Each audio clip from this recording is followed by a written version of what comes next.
It may not seem so at first, but this is likely one of the most important videos that we've done on this channel, one of the most important fundamental issues in the video game economy. This does cover consumer rights, but also something that could, once you actually run through the fundamentals, lead to a gaming economic crash. Hey everyone, and welcome back to a rather surprising industry report, one that, while perhaps unlikely, could have major implications on the gaming landscape. This story surrounds the right to resell games, something that has been a sticking point on digital markets as opposed to physical. However, while the default here is to be pro-consumer, we must take a multifaceted view of the issue, analyze the economics involved, and see how this impacts all parties.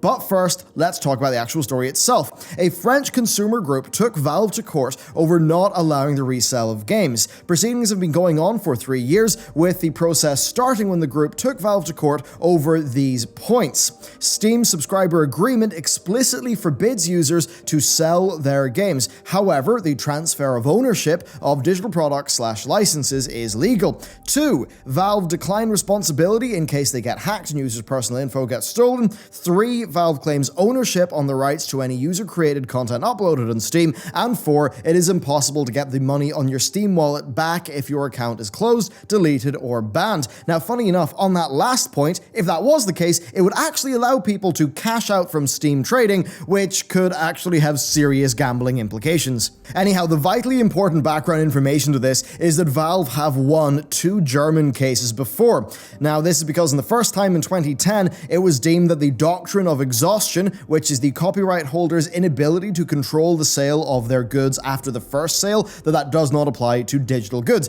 Basically, once you buy a CD, then the retailer or publisher can't stop you from selling it on. However, they can with digital, and the business was not designed with resales as a core part of it, so Valve weren't doing anything wrong. Next, then, in 2012, the EU courts ruled with software licenses in mind that the doctrine of exhaustion does apply to digital software, and consumers should be able to sell them on free from interference. So because of this, the German group VZBV tried again in 2013, but the German courts found that games are not only computer software, that they have audio-visual components that exclude them from the EU ruling, thanks to the much deeper complexity of the copyright being involved. Essentially, their copyright also involves, well, all the things that make video game software different from, say, Microsoft Excel. So with all that in mind, let's cover the most recent development in the French court. So, the French court references old EU copyright directives and the 2012 ruling to say that dematerialized, i.e. digital content, should be included in the free movement of goods within the European Union.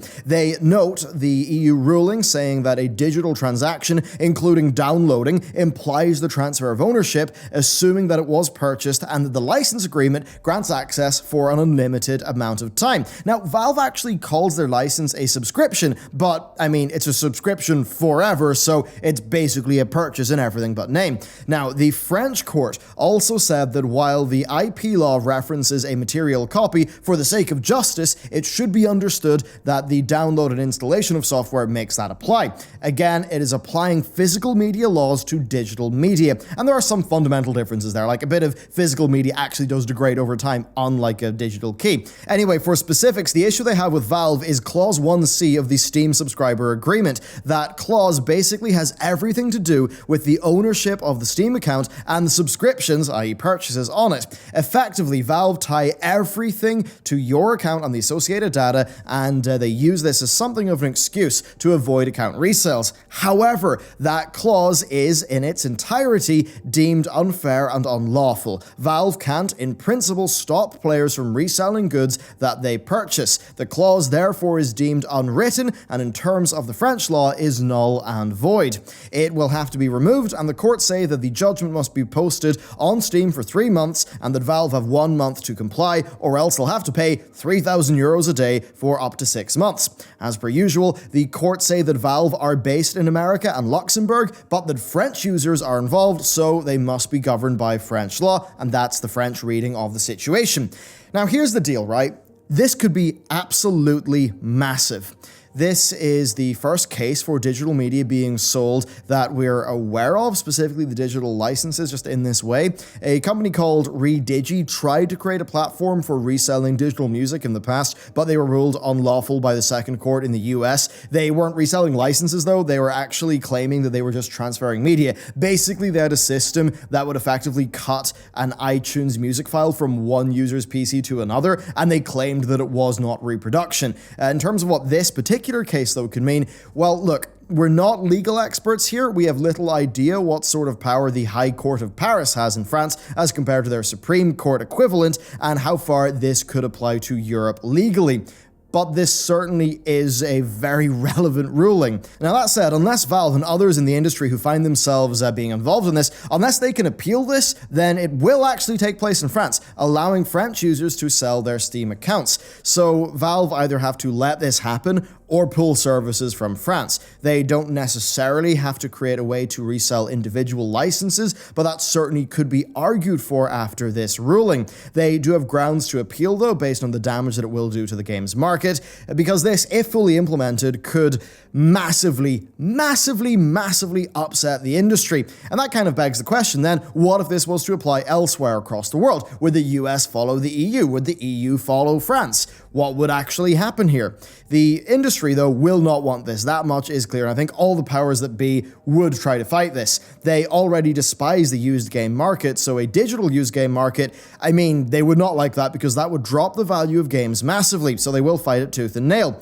Now, this could easily be applied to music and to movies. It's illegal, basically, to block the resale of a license to enjoy media, and this is quite possibly world-changing in terms of markets, which is all just a little bit wild, and it does show how digital media is a pretty new thing, and the law is trying to catch up and work out how to deal with it. Now, perhaps many places have preempted this, though, maybe using insider information or otherwise, and that's maybe why we're seeing this big shift towards subscriptions and pay-to-access models and free-to-play and things like that. And really, that's the thing here. This whole change is largely offset by a shift to always online, never-ending and constantly updating video games, but finite games may get kind of destroyed by this. So what's the analysis on this? Well, to do that, we need to talk honestly and fully about pre-owned and the economic implications. Traditionally, pre-owned was very damaging to those who publish and develop games, but it was very good for game retail stores and also was good for the consumer. So let's say you're a developer, you've got a 40-60 split with your publisher. A copy of your game is sold at retail. What's left after the distribution and retail cut, around 55%, gets back to you. The publisher gets 60% of that and you, the developer, gets 40%. The person who purchased this game plays it for 12 hours and then sells it back to the store. Now, when the store resells that game again pre-owned, no money goes back to the people who made or published the game. So as you can see, a store can sell a single copy of the game to like 10 people. They will make money on each one of those 10 game sales, while the publisher and developer will only make money from one of them. And this was quite the problem for quite a long time, but it was also a problem that was only faced by AAA developers and publishers, as back when retail was large, the indie revolution hadn't really quite happened yet, and what little indies there were primarily digital, where pre-owned did not exist. Also, there was just the convenience factor of going into the store, which you'll see will fundamentally change things. So, if this actually happened on digital, then a game could be purchased on Steam, played, and then sold on. For large RPGs like The Witcher 3, this would not matter, but for experiential titles, sort of shorter ones, it could be very dangerous indeed, especially because the convenience of selling copies would be extreme on digital. Essentially, one ticket to the experience could be passed along hundreds of people. I mean, it's not like, like a CD or a DVD, it's going to degrade over time. And really the difference is that back with brick and mortar pre-owned, the likes of EA, they were, taking the hit of having loads of people play their game without giving them any money. The thing is, indies typically don't have that financial slack. They probably wouldn't be able to deal with that. So as much as this on, the face value, and basically, it is a pro-consumer move. It means the consumer can do more of the thing they've purchased.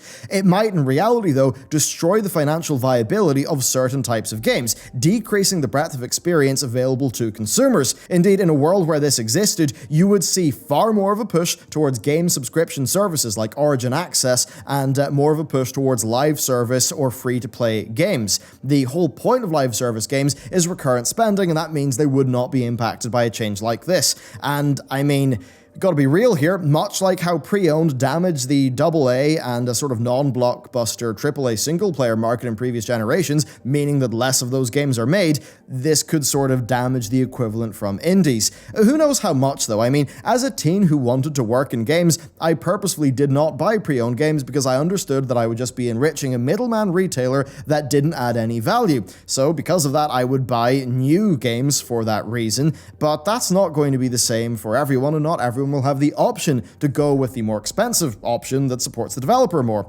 So it's kind of weird because having a more efficient economy where not a single game key goes unused, it would be more efficient, but that's kind of not how experiences work, paying for an experience. And ultimately that's kind of what, that's what a game ultimately is. It's an experience. It's an experience via software, and I guess that's a lot of the legal sort of distinction and the haze that's going on here. So this could reduce the value of games really to quite a profound degree. Now, while some may cheer cheaper games, I think it also would mean less games. I mean, think about it. With this being possible, G2A could just buy up as many keys from the market at, whatever their rate is, and resell them for a $2 profit after, payment processing.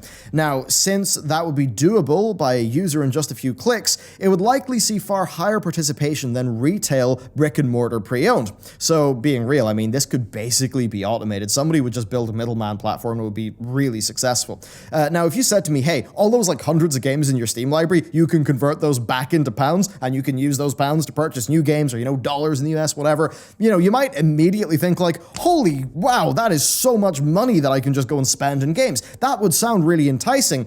And then you'd kind of think, well, with this big war chest of money that I've got, I can buy loads of games, and then once I'm done playing those games, I can just sell them back. And, maybe I'll lose a few bucks, but that's fine. I'd essentially be playing a few dollars per game. But that's also a bit of an issue. You would literally be paying a few dollars a game. Why ever buy new in that case? As long as there's maybe 40,000 keys in circulation, that's kind of all you'd need. And again, it's a situation where, physical condition of the media, like a DVD, is not really an issue. And this is what makes it all rather tricky. While it's clearly good for the consumer's ownership of content, it also would pretty much destroy premium game business models, and it would further push us towards free-to-play microtransaction-laden games that are inherently unaffected by such things. Take an indie game like Thomas Was Alone, that you can maybe finish in a few hours, right?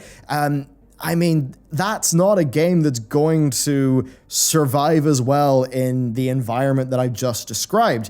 And if that game is no longer financially viable to make, then, well, it's not going to happen as often, or it's going to be, more rare for something like that to happen. And then at the same time, because you'd be basically massively de-incentivizing games that you can just, go and play in a weekend, that would mean more live services, you get more anthems, and that wouldn't exactly be a great thing. So it really is an interesting topic, because while in pure isolation, it's oh yeah, this is obviously better for the consumer. You have the right to sell on the thing that you purchased.